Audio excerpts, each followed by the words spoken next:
నమస్తే, welcome to TV. డిఎస్సికి సంబంధించినటువంటి ఏదైతే గ్రూప్ 2కి సంబంధించినటువంటి నిరుద్యోగులంతా కూడా ఇక్కడ ఉన్నారు. దీని సమస్య ఏంటంటే దాదాపుగా అంటే 2015లో నోటిఫికేషన్ వస్తే 2016లో వాళ్ళు ఎగ్జామ్ రాసి 2019లో ఉత్తీర్ణత సాధించి ఇంటర్వ్యూలో జస్ట్ హాఫ్ మార్కు 1 మార్కులో ఉద్యోగాలు కోల్పోయినటువంటి వాళ్ళంతా కూడా ఈరోజు కోర్టులను ఆశ్రయించి నిరాశ్రయులు ఇక్కడ నిలబడ్డారు. సో ఇప్పుడు కోర్టులో స్టే ఇచ్చారు. దానికి సంబంధించినటువంటి వివరాలన్నీ ఇప్పుడు యోఈటీవీ చెప్పడానికి సిద్ధంగా ఉన్నారు. మరి ప్రభుత్వం వ్యవహరిస్తున్నటువంటి ఈ వైఖరికి వీళ్ళు చాలా నిస్సహాయ స్థితిలో ఉన్నటువంటి పరిస్థితి. అసలు సమస్య ఏంటి, ఎలాగ దీన్ని సాల్వ్ చేసుకోవాలనేది వాళ్ళతో మాట్లాడే ప్రయత్నం చేద్దాం. అందరికీ నమస్కారం అండి. అసలు ఏంటండి మీ సమస్య ఏంటి? ఎందుకంటే ఇప్పుడు మీరు ఆల్రెడీ చేతి దాకా వచ్చిన ఉద్యోగాలను కోల్పోయినటువంటి పరిస్థితిలో మీరున్నారు. సో కోర్టు ఇప్పుడు స్టే ఇచ్చింది. ఈరోజు యాక్చువల్గా మనం దీని మీద ఒక చర్చా వేదిక పెట్టుకోవాల్సిన పరిస్థితి ఉండే, కోర్టు స్టే ఇచ్చింది. ఏంటి అసలు మీకు వచ్చిన సమస్య ఏంటి? సరే, యాక్చువల్గా నాడు ఉన్నటువంటి ప్రభుత్వం కావచ్చు, టీజీపీఎస్సీ కావచ్చు, 2015లో నోటిఫికేషన్, 16లో కొంత అనుబంధ పోస్టులను పెంచారు. ఆ తర్వాత 16 నవంబర్లో ఎగ్జామినేషన్ జరిగింది. కొన్ని పేపర్ 1కు సంబంధించి మొత్తం ఇది గ్రూప్ 2 అనేది 4 పేపర్లకు సంబంధించినటువంటి విషయం అండ్ ఒక 75 మార్కులు ఇంటర్వ్యూ కూడా. సో మేమంతా కూడా ఇంటర్వ్యూ ఫేస్ చేసి 1 మార్కు, అర మార్కు తోటి దగ్గరగా వచ్చి ఆగిపోయినటువంటి వ్యక్తులం. ఆ రోజు జరిగినటువంటి అడ్మినిస్ట్రేషన్ వైఫల్యంలో ఇది ఏ ఒక్క వ్యక్తిని నిందించడం కాదు. ఆ రోజు ఉన్నటువంటి పరిస్థితులు, తెలంగాణ ప్రభుత్వం, తెలంగాణ రాష్ట్రం కొత్తగా ఏర్పడడం, ఎక్కువ మంది అప్లై చేయడం, 8 లక్షల మందికి సంబంధించి ఎగ్జామినేషన్ కండక్ట్ చేసే విషయంలో కొన్ని చోట్ల తప్పిదాలు జరిగిందనేది వాస్తవం.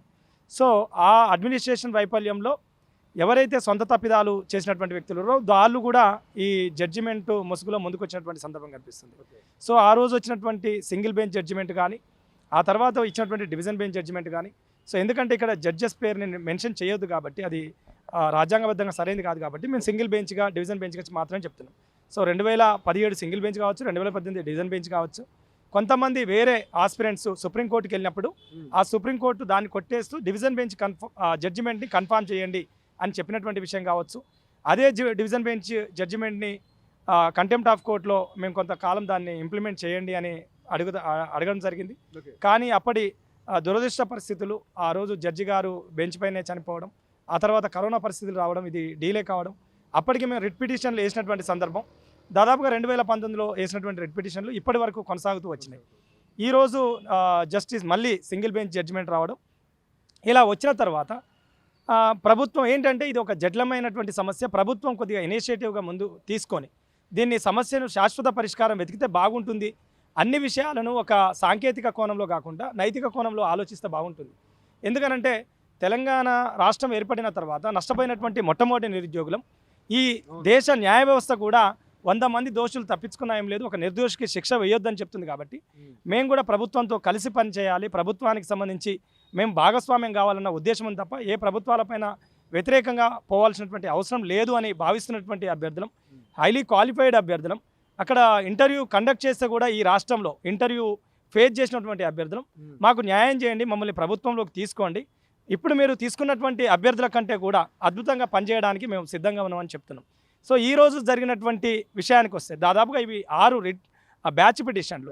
సో ఇవన్నీ కూడా కనెక్టెడ్ మ్యాటర్స్కి ఉన్నటువంటి ఇవి సింగిల్గా జడ్జిమెంట్స్ రావడం, ఎవరైతే వ్యక్తిగతంగా కొంతమంది వైట్నర్ క్యాండిడేట్స్ ఒక బ్యాచ్ పిటిషన్లో వాళ్ళు ఇలా అప్పీల్కి వెళ్ళడం, 1323 అనుకుంటా అప్పీల్ నెంబర్. సో దీంట్లో జడ్జి గారికి చెప్తున్నంతసేపు కూడా ఈవెన్ డివిజన్ బెంచ్లో ఉన్నటువంటి జడ్జెస్ కూడా ఒక మానవీయ కోణంలోనే ఆలోచించినట్టుగా, వాళ్ళు అంటే సెవరల్ ఇయర్స్ అవుతుంది కదా వాళ్ళు ఎక్కి అనే ఉద్దేశంలో మాట్లాడడం జరిగింది. అది కూడా ఇచ్చినటువంటిది ఇంటీరియం సస్పెన్షన్ అనే వర్డ్ మాత్రమే వాడారు, అది కూడా ఒక 6 వారాలకు.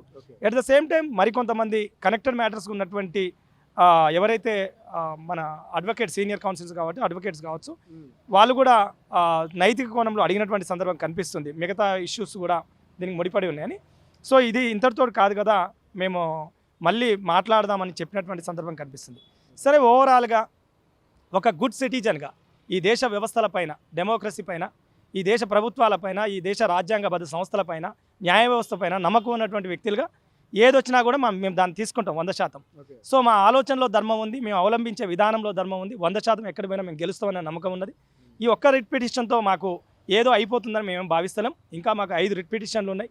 మేము 100% మా వైపున ఉన్నటువంటి ప్రతి ఎవిడెన్స్, సింగిల్ బెంచ్ ఎవిడెన్స్ కానీ, డివిజన్ బెంచ్లో వచ్చినటువంటి ఎవిడెన్స్ కానీ, గతంలో కొన్ని అనివార్య కారణాల వల్ల ఆగిపోయినటువంటి ఈ కంటెంప్ట్ ఆఫ్ కోర్టు కానీ, at the same time supreme court review orders కానీ ఈ రోజు వచ్చినటువంటి మొన్న సింగిల్ బెంచ్ జడ్జిమెంట్ కానీ ఇవన్నీ కూడా మా వైపు ఉన్నాయి కాబట్టి ధర్మం గెలుస్తుందనే నమ్మకం ఉన్నది. 100% దీనికోసం మేము ఎట్టి పరిస్థితుల్లో ముందుకు తీసుకుపోయే ప్రయత్నం చేస్తాం.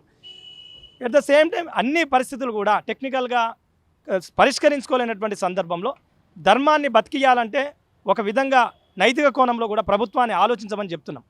మాకు ప్రతి అంశం పట్ల మాకు అవగాహన ఉన్నది. అంత అవగాహన లేకుండా మేము దీన్ని ముందుకు తీసుకెళ్తలే. ప్రభుత్వానికి ఉన్నటువంటి పాత్ర ఏందో తెలుసు, టీజీపీఎస్సీ రాజ్యాంగబద్ధ సంస్థకు ఉన్నటువంటి పాత్ర తెలుసు, న్యాయ వ్యవస్థగా ఈ దేశ న్యాయ వ్యవస్థకు ఉన్నటువంటి పాత్ర తెలుసు, ప్రజాస్వామ్యాన్ని ఎప్పటికప్పుడు కాపాడుతున్నటువంటి మీడియా సంస్థలపైన కూడా మాకు నమ్మకం ఉన్నది. ఈ 4 సంస్థలు అన్నీ కూడా కంపల్సరీ ప్రజాస్వామ్యంలో మంచి బతకాలి, ధర్మం గెలవాలి. ఆ ధర్మం కోసం మేము ఎందాకైనా పోరాడడానికి సిద్ధంగా ఉన్నాం. అన్ని సంస్థలపైన నమ్మకం ఉన్నటువంటి వ్యక్తులుగా ఆ సంస్థల్ని, రాజ్యాంగబద్ధ సంస్థల్ని, టీజీపీఎస్సీని గౌరవిస్తాం, న్యాయ వ్యవస్థను గౌరవిస్తాం. ఖచ్చితంగా దీన్ని ఇంకా కూడా ముందుకు తీసుకుపోయే ప్రయత్నం చేస్తాం. ఈ ప్రాసెస్లో మీ ఏజ్ బారైపోతుంది. సో తర్వాత ఉద్యోగాలు వచ్చినా మీరు ఎలిజిబుల్ కాదనే ఒక నెపంతో మిమ్మల్ని పక్కన పెట్టే పరిస్థితి ఉందంటారా లేదంటారా? 100% వాస్తవం. నేను ఈ గ్రూప్ 2 ప్రయాణాన్ని మొదలుపెట్టినప్పుడు నాకు పెళ్లి కాలేదు. ఇవాళ మా పాప 10వ తరగతి చదువుతుంది. సో దీన్ని ఇంకా కూడా ప్రభుత్వాలు పొడిగించాలనుకుంటే మా పాపనే సివిల్స్ క్లియర్ చేసే పరిస్థితులు ఉంటాయి. ఎందుకంటే ఇవాళ మీకో జడ్జిమెంట్ వస్తే మాకో జడ్జిమెంట్ వస్తుంది, మళ్ళీ సుప్రీంకి పోతాం, ఇదంతా జరుగుతుంది. కాబట్టి ప్రభుత్వం ఇనిషియేటివ్గా తీసుకోవాలి. కాంగ్రెస్ ప్రభుత్వం పైన 100% నమ్మకం ఉన్నది. నిరుద్యోగులని మేము న్యాయం చేస్తాం, అన్యాయం అయిపోయినటువంటి నిరుద్యోగులకు న్యాయం చేస్తామని ప్రభుత్వంలోకి వచ్చినటువంటి ఆ పార్టీ కాబట్టి ఆ కాంగ్రెస్ పార్టీకి మేము చేతులు జోడించి నమస్కరించేది ఒకటే, జటిలమైనటువంటి సమస్యని పరిష్కారం చేయండి, క్యాబినెట్ కూర్చోండి, పరిష్కారం చేయండి. ఇక్కడ ప్రభుత్వం ముందు కూడా మార్గాలు ఉన్నాయి. సూపర్న్యూమరీ పోస్టుల విధానం కావచ్చు, స్పెషల్ అకామిడేషన్ పాలసీస్ కావచ్చు, మీరు చెయ్యొచ్చు, మీకు అధికారం ఉన్నది. ఎన్నో సందర్భాల్లో చూస్తున్నాం. దేశంలో అనేక రాష్ట్ర ప్రభుత్వాల్లో ఎన్నో చోట్ల కుంభకోణాలు చేయడానికి వీళ్ళు ఉన్నటువంటి పాలసీస్ డిఫరెంట్ పాలసీస్ తీసుకుంటారు. ధర్మాన్ని బతికేయడానికి పాలసీస్ తీసుకుంటే తప్పేంటి? ఇనిషియేటివ్గా ప్రభుత్వం ముందుకొస్తే తప్పేంటి? ఈ కాంగ్రెస్ ప్రభుత్వం ఈ తెలంగాణ రాష్ట్రంలో నష్టపోయినటువంటి మొట్టమొదటి నిరుద్యోగులమని మేము ప్రభుత్వానికి చేతులు జోడించి అనేక సందర్భాలు అడుగుతున్నాం. అన్ని సమస్యల్ని సాంకేతిక కోణంలో పరిష్కారం చేయలేరు, నైతిక కోణంలో పరిష్కారం చేయండి. మీకున్నటువంటి అధికారాన్ని టీజీపీఎస్సీ విషయంలో మీరు కొంత ఇనిషియేటివ్గా తీసుకోండి. మేమందరం కూడా క్వాలిఫైడ్ క్యాండిడేట్స్ 8 లక్షల మందిలో ఎగ్జామినేషన్ రాస్తే మేము ఒక 1:2కు వచ్చినటువంటి 1:3కి వచ్చినటువంటి అభ్యర్థులు ఒక 3,000 మందిని ముందుకు తీసుకొని ఆ తర్వాత మళ్ళీ 2,000 మందిని ఇంటర్వ్యూకి తీసుకొని ఒక లీస్ట్ ప్రకటిస్తే ఆ లీస్ట్లో ఉన్నటువంటి వాళ్ళం 1/2 మార్కో 1 మార్క్తో ఉన్నటువంటి వాళ్ళం. మా నుంచి మిమ్మల్ని మీ అందరికి కూడా మేము చేతులు జోడించి చెప్పేది ఒకటే, ఏ ప్రభుత్వాలపైన మాది పోరాటం కాదు. మేము ప్రభుత్వంతో కలిసి పనిచేయడానికి ఉన్నాం. ఒక బాధ అనుభవించినటువంటి వ్యక్తులుగా ఇన్నేళ్ల ప్రయాణంలో మాకు వచ్చినటువంటి నాలెడ్జ్ని మేము రేపు ప్రజలకు స్పష్టంగా సేవలు అందించడానికి సిద్ధంగా ఉన్నాం. మాకు జరిగినటువంటి అన్యాయాన్ని మరొక వ్యక్తులకు జరగొద్దు అని కోరుకుంటున్న వాళ్ళం. మేము ఇదే సిస్టంలోకి ఎంటర్ అయితే మేము ఖచ్చితంగా ఇదే మా నుంచి ఉన్నటువంటి మా నిరుద్యోగులుగా మా వైపున బాధలు పడుతున్నటువంటి వాళ్ళు ఎవరైతే ఉన్నారో వాళ్ళకు కూడా భవిష్యత్తులో ఇలాంటి అన్యాయాలు జరగకుండా మేము గైడ్ చేయడానికి సిద్ధంగా ఉన్నాం. ఈ మంచి సర్వీసులు ఇవి ఒక గ్రూప్ 2 లాంటి సర్వీసులు రేపు గ్రూప్ 1 క్యాడర్లో ఉంటాం. ప్రభుత్వానికి 100% ఇవాళ మమ్మల్ని ఎంపిక చేస్తే ఈ బ్యాచ్ ఏదైతుందో మీరు ఎంపిక చేయబోయే బ్యాచ్ ఏదైతుందో ఈ బ్యాచ్ మీరు జీవితాంతం గుర్తుపెట్టుకునే విధంగా ఆ సర్వీస్ అందిస్తాం. ఆ కష్టం, ఆ బాధ, ఆ తపన మాకు జరిగింది. ఇలాంటి తప్పిదాలు భవిష్యత్తులో రాకుండా చూసుకుంటాం. మీరు దయచేసి అన్ని విషయాలని సాంకేతిక కోణంలో చూడొద్దు, నైతిక కోణంలో కూడా ప్రభుత్వం ముందుకు రావాలి, టీజీపీఎస్సీతో కోఆర్డినేట్ కావాలి, ఏదో ఒక ప్రయత్నం చేయండి. ఇది కొట్లాడుతూ పోతే మా జీవితం పోతుంది. మేము 100% గెలుస్తాం, ఎక్కడ పోయినా గెలుస్తాం. కానీ వద్దు, దీనికి శాశ్వతమైనటువంటి పరిష్కారాన్ని వెతకండి. మా జీవితం సరిపోదు. ఆల్మోస్ట్ 10 సంవత్సరం అయిపోయింది, 10 ఏళ్ల కాలం అయిపోయింది. ఇంకా ఎన్నేళ్ల కాలం మేము కొట్లాడతాం? దయచేసి ఇది మీ యోయో టీవీ సందర్భంగా, ఈ మీడియా సందర్భంగా మేము రిక్వెస్ట్ చేస్తున్నాం. డెఫినెట్లీ ప్రభుత్వం ఇనిషియేటివ్గా ముందుకు వస్తుందని భావిస్తున్నాం. తెలంగాణ రాష్ట్రంలో నష్టపోయిన మొట్టమొదటి నిరుద్యోగులుగా మేము ఎవరైతే ఉన్నామో ఆ రోజు వర్టికల్లో నష్టపోయినాం. ఆ రోజు జరిగినటువంటి 19 డిలేటెడ్ 16 డబల్ ఆన్సర్లో నష్టపోయినాం. ఈ దేశంలో ఏదో ఒక హాస్టల్ నుంచో ఒక అత్యంత నిరుపేద కుటుంబం నుంచి వచ్చినటువంటి వ్యక్తులుగా మా ఫాదర్ మా మదరు వలస కార్మికులు, వాళ్ళు అక్కడ పోయి ఇక్కడ చదివించారు. అయినా కూడా కష్టపడ్డాం. 10 ఏళ్ల నుంచి ప్రయాణం చేస్తున్నాం, పోరాటం చేస్తున్నాం. ఇంకా దీన్ని ముందుకు తీసుకుపోవద్దు. దయచేసి ప్రభుత్వానికి చేతులు జోడించి అడుగుతున్నాం. దీన్ని మీరే ముందుకు రావాలి. ముఖ్యమంత్రి రేవంత్ రెడ్డి గారి మీద నమ్మకం ఉన్నది, ఈ క్యాబినెట్ మినిస్టర్ల మీద నమ్మకం ఉన్నది, మంత్రి కోమటిరెడ్డి గారి మీద నమ్మకం ఉన్నది. ఉప ముఖ్యమంత్రి బట్టి విక్రమార్క గారి మీద నమ్మకం ఉన్నది. మీరు ఇనిషియేటివ్గా తీసుకోండి.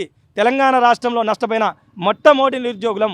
మీరు వచ్చినటువంటి స్లోగన్ ఒకవేళ నిజం అనుకుంటే, మీ సిద్ధాంతం నిజమైతే, మీరు చెప్పినటువంటి జాబ్ క్యాలెండర్లో ఫార్ములా నిజమైతే మాకు న్యాయం చేయండి.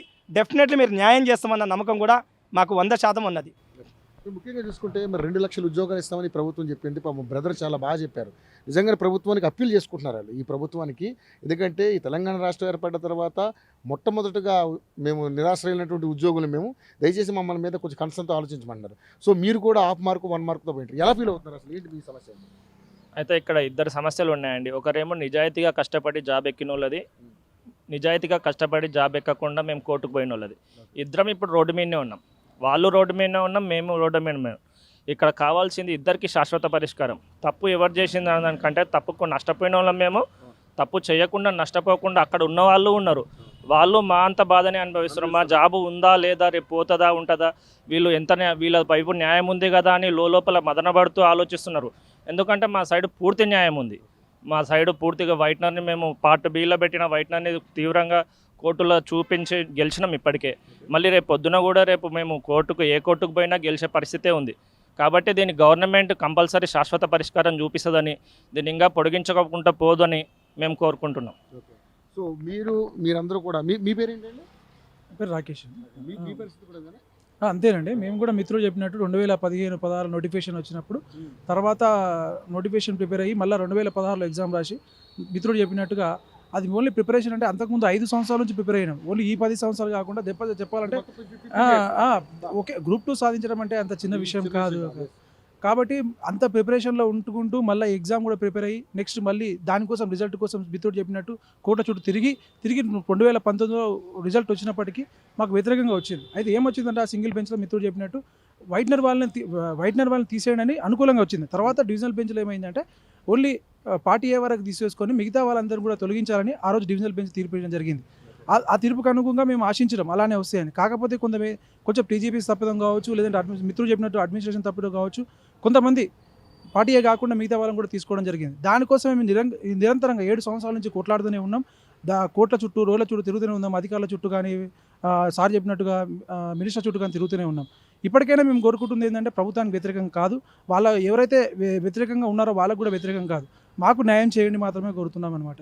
ఈ ఈ ఈ మానసిక వేదన నుంచి మమ్మల్ని దూరం చేసి ఒక సరైన నిర్ణయం తీసుకుంటారని మీ ద్వారా కోరుకుంటున్నామండి. నిజంగా ఈరోజు అంటే వీళ్ళందరూ కూడా చాలా బాధపడుతున్నటువంటి అంశం. ఎందుకంటే గ్రూప్ 2 ఎగ్జామ్స్కి ప్రిపేర్ అవ్వడం అంటే అంత ఆషామాషి విషయం కాదు. నిజంగా వాళ్ళు ఎంతో వ్యయ ప్రయాసాలకు వచ్చి ఇంట్లో చాలా సమస్యలు ఉన్నప్పటికీ కూడా హాస్టల్లో వంటిపూట భోజనం చేస్తూ కూడా నానా కష్టాలు పడ్డటువంటి విద్యార్థుల్ని, ఆ నిరుద్యోగులు మనం చూసాం. సో వీళ్ళంతా కూడా హై క్వాలిఫై అయ్యి కూడా ఈరోజు నిరాశ్రయులుగా నిలబడ్డారంటే ఎక్కడ తప్పిదం జరుగుతుంది? వాళ్ళు కూడా ప్రభుత్వాలకి ఈ వ్యవస్థలకి వ్యతిరేకంగా వాళ్ళేమీ ఉద్యమాలు చేయట్లేదు. మాకు న్యాయం చేయండి అంటూ కూడా వాళ్ళు పోరాడుతున్నటువంటి పరిస్థితి. దయచేసి తెలంగాణ రాష్ట్ర ప్రభుత్వం కొత్తగా ఏర్పడినటువంటి రేవంత్ రెడ్డి ముఖ్యమంత్రిగా మీ బాధ్యతలు నిర్వర్తించండి. మీరు ఏదైతే 2 లక్షల ఉద్యోగాలు ఇస్తారన్నారో ఇలాంటి నిరుద్యోగులకి అందరికీ ఆ ఉద్యోగాలన్నీ కూడా ఇచ్చి ఈ తెలంగాణ రాష్ట్రాన్ని ముందుకు పోయే విధంగా మీరు చేయాలంటూ కూడా వాళ్ళు ప్రాధాయపడుతున్నటువంటి విషయం. దయచేసి కన్సర్న్ చూపించాలి వాళ్ళ మీద మీరు. ఎందుకంటే మొట్టమొదటి తెలంగాణ నష్టపోయినటువంటి ఉద్యోగులని వాళ్ళు చెప్పుకుంటున్నారు.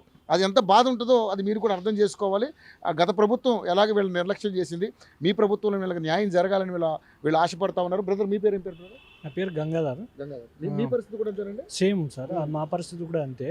అయితే ఈరోజు అయితే మనకు స్టే రావడం జరిగింది. కాకపోతే ఇది 6 వారాల వరకు తాత్కాలిక స్టే మాత్రమే. అయితే మళ్ళీ 6 వారాల తర్వాత కూడా మనం ఏంటంటే ఇప్పుడు వాళ్ళ పరిస్థితి ఎవరైతే ఉద్యోగులు చేస్తున్నారో వాళ్ళ పరిస్థితి కూడా వాళ్ళు డోలాయన పరిస్థితి. వారు ఇప్పుడు ఈరోజు స్టే తెచ్చుకొని తర్వాత కూడా మేము ఒకవేళ హైకోర్టు డివిజనల్ బెంచ్లో కూడా మేము ఏదైతే ఒకవేళ నష్టపోతే మేము ఖచ్చితంగా సుప్రీంకోర్టు కొడతాం. అంతిమంగా పోరాటం అయితే కొనసాగిస్తాం. అంతిమంగా విజయం సాధించే వరకు కొనసాగిస్తాం. కాబట్టి దీనివల్ల మా యొక్క వయసుతో పాటు మన శారీరక మానసిక ఈ వేదన తగ్గించాలంటే ప్రభుత్వం ముందుకు వచ్చి అటు టీజీపీఎస్సీ కూడా ముందుకు వచ్చి ఒక చొరవతో మమ్మల్ని కన్సిడర్ చేయండి. వారికి కూడా న్యాయం చేసి మాకు న్యాయం చేయాలనే మీ యూఓటీ తరఫున మేము కోరుతూ ఉన్నాం సార్. రైట్, తప్పకుండా మీకు న్యాయం జరిగే విధంగా మనం పోరాటం చేద్దాం. బట్ ఎందుకంటే కోర్టుని ధిక్కరించలేం కాబట్టి కోర్టు ప్రాసెస్లో మనం పోయిన తర్వాతనే మన ప్రభుత్వాన్ని కూడా రిక్వెస్ట్ చేస్తున్నాం కాబట్టి తప్పకుండా మీకు న్యాయం జరగాలని కోరుకున్నాం. ఆల్ ది బెస్ట్ అండి. సో అది సార్, దయచేసి ఎవరైనా మీరు ఆలోచించండి, ప్రభుత్వాలు ఆలోచించండి. వీళ్ళు విపరీతమైనటువంటి మానసిక వేదంతో ఉన్నటువంటి పరిస్థితి, అది దయచేసి మీకు మంచిది కాదు. దయచేసి ఆలోచన చేసి వీళ్ళందరికీ న్యాయం చేయమని వాళ్ళు చాలా హృదయపూర్వకంగా మిమ్మల్ని అడుగుతున్నటువంటి పరిస్థితి.